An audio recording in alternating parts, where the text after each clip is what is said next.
Hi Yami Jani YouTube ചാനലിലേക്ക് എല്ലാവർക്കും സ്വാഗതം. ഒരു ചരുവം പുളിഞ്ചി കിട്ടി. എന്താണെന്ന് ആലോചിച്ചുകൊണ്ടിരുന്ന സമയത്താണ് നല്ല വെയിലുണ്ട്.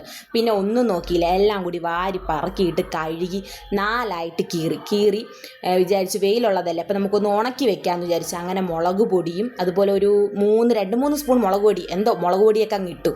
മുളക് പൊടി അതുപോലെ ഒരല്പം മഞ്ഞൾപ്പൊടി ഒരു ശകലം, ഒരു 1/4 ടീസ്പൂൺ മഞ്ഞൾപ്പൊടി, അതുപോലെ ഉലുവാപ്പൊടി ശകലം, ഒരു മണത്തിന് വേണ്ടിയിട്ട് ശകലം ഉലുവാപ്പൊടി. അത് ഇട്ടത് ഇതിനകത്ത് കാണാൻ പറ്റുന്നില്ലെന്ന് ഇപ്പോഴാണ് തോന്നണം. ഇല്ല. അങ്ങനെ അത് കഴിഞ്ഞിട്ട് കായപ്പൊടിയും കൂടി ഇട്ട്, നിറയെ കായവും കൂടി ഇട്ടിട്ടുണ്ടായിരുന്നു. അതുപോലെ ഉപ്പും ഇട്ടു. ചിലപ്പോൾ ഇനി ഉപ്പിടേണ്ടി വരും, ഒരു പകുതി ഉണക്ക് കഴിയുമ്പോൾ നമുക്ക് ഒന്നും കൂടി ഉപ്പിട്ടൊന്ന് വിരകിയെടുക്കാം. അങ്ങനെ ഇതെല്ലാം ഒന്ന് നന്നായിട്ടൊന്ന് കൈ കൊണ്ട് തന്നെ ഒന്ന് വിരകിയെടുത്ത്. എനിക്ക് സ്പൂണും കാര്യങ്ങളിട്ട് ഇളക്കാനൊന്നും പറ്റത്തില്ല കേട്ടോ. ഞാൻ അതുകൊണ്ട് കൈ കൊണ്ട് തന്നെ നന്നായിട്ട് ഇളക്കിയെടുത്ത്. എനിക്ക് അലർജിയാണ്, എന്നാലും കുഴപ്പമില്ല, എരിവ് എനിക്ക് പറ്റത്തില്ല, അലർജിയാണ്. എന്നാലും ഞാൻ കൈ കൊണ്ടൊക്കെ നന്നായിട്ടൊന്ന് ഇളക്കി പുളിഞ്ചിക്കയും കൂടി ഇട്ടൊന്ന് നന്നായിട്ടൊന്ന് ഇളക്കി എടുത്തൊരു ശകലം വെളിച്ചെണ്ണയും കൂടെ ഒഴിച്ചിട്ടുണ്ടായിരുന്നു. അപ്പോൾ വെളിച്ചെണ്ണയും കൂടിയിട്ട് നന്നായിട്ട് ഇളക്കിയെടുത്തതിന് ശേഷം നമുക്ക് പ്ലാസ്റ്റിക്കിലോ അല്ലെങ്കിൽ സ്റ്റീലിലോ ഒന്നും വെച്ച് ഉണക്കാനായിട്ട് പറ്റത്തില്ല. അതിൻ്റെ കറയും അതിൻ്റെ ആസിഡ് പോലെയൊക്കെ നമ്മുടെ പാത്രത്തിൽ പിടിക്കും. അപ്പോൾ അതുകൊണ്ട് ഞാൻ എന്ത് ചെയ്തു, മുറത്തിനകത്ത് വാഴയില കഴുകി വാഴയില വെച്ചിട്ട് ഇതിനെല്ലാം കൂടി പറക്കി തട്ടി നന്നായിട്ട് പരത്തി കൊടുത്ത് നമുക്ക് പെട്ടെന്ന് അത് ഒന്ന് വിട്ടിട്ട് കൊടുത്താൽ പെട്ടെന്ന് അത് ഉണങ്ങി കിട്ടും. അങ്ങനെ നോക്കുമ്പോൾ നല്ല വെയിൽ, കിണറ്റിൻ്റെ മുകളിൽ കൊണ്ടുവന്ന് വെച്ച്. നിൽക്കുള്ളതുകൊണ്ട് നമുക്ക് തറയിലൊന്നും വയ്ക്കാൻ പറ്റത്തില്ല.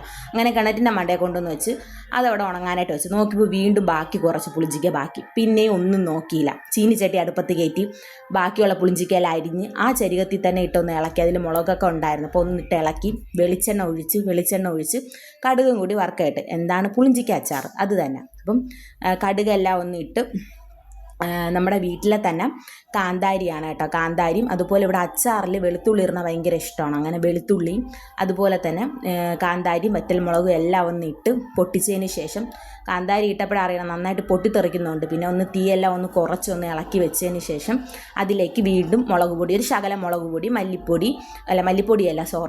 മഞ്ഞൾപ്പൊടി, ഉലുവാപ്പൊടി, കായപ്പൊടി ഇത്രയും കൂടി ഇട്ടൊന്ന് ചൂടാക്കി ഇച്ചിരി ഉപ്പും കൂടി ഇട്ടതിന് ശേഷം ഈ അരിഞ്ഞു വെച്ച പുളിഞ്ചിക്കയെല്ലാം അതിലൊന്ന് ഇട്ട് തട്ടി ഇളക്കി ശകലം വെള്ളം ഒഴിച്ചു. കാരണം ഇതിൽ വെള്ളം ഒഴിക്കേണ്ട ആവശ്യമില്ല, എന്നാലും ഞാൻ ശകലം ഒന്ന് വെള്ളവും കൂടി ഒഴിച്ചിട്ടുണ്ടായിരുന്നു.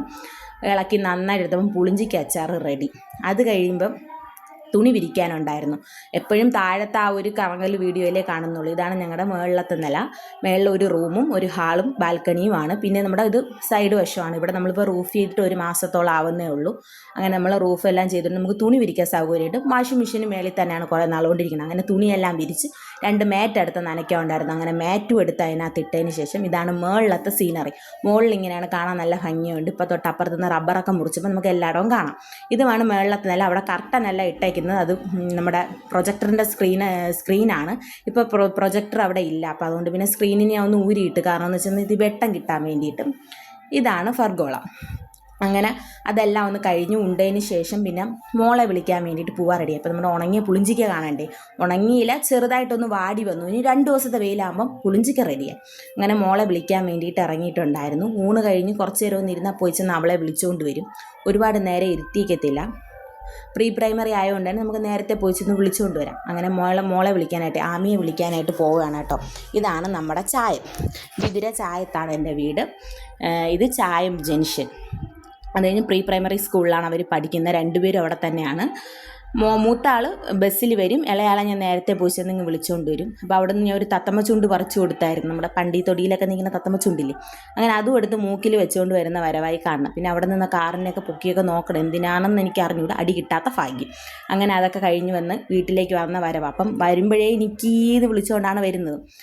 നിക്കിയാണെങ്കിൽ കേൾക്കേണ്ട, ഇവരുടെ ശബ്ദം കേൾക്കേണ്ട താമസം നിക്കി എത്ര ഉറക്കമാണെങ്കിലും നിക്കി ചാടി എണീറ്റ് വരും. പക്ഷെ ഓടി വന്ന് എൻ്റെ അടുത്തന്നേ ഉള്ളൂ. പിന്നെ അവൾ പോയി ചെന്ന് പൊക്കിയെടുത്ത് അവർ തമ്മിലുള്ള സ്നേഹപ്രകടനങ്ങളാണ് ഈ കാണുന്നത്. അപ്പോൾ അത് കഴിഞ്ഞതിന് ശേഷം തണ്ണിമത്തൻ ഉണ്ടായിരുന്നു. അങ്ങനെ തണ്ണിമത്തൻ ഭയങ്കര ചൂടല്ല, അപാര ചൂട്, വെളിയിലിറങ്ങിയ പുള്ളും ആ തരത്തിലുള്ള ചൂട്. അങ്ങനെ തണ്ണിമത്തൻ മുറിച്ച് എല്ലാവർക്കും കൊടുത്തു. അപ്പോൾ അപ്പൂപ്പനും ഉണ്ടായിരുന്നു, എൻ്റെ അപ്പൂപ്പനാണ്. അങ്ങനെ മുത്തച്ഛനും ചെറുമക്കളും ഒക്കെ ആയിട്ട് തണ്ണിമത്തനൊക്കെ കഴിച്ചു. വീഡിയോ ഇഷ്ടപ്പെട്ടാൽ ലൈക്ക് ചെയ്യുക, ഷെയർ ചെയ്യുക, സബ്സ്ക്രൈബ് ചെയ്യുക.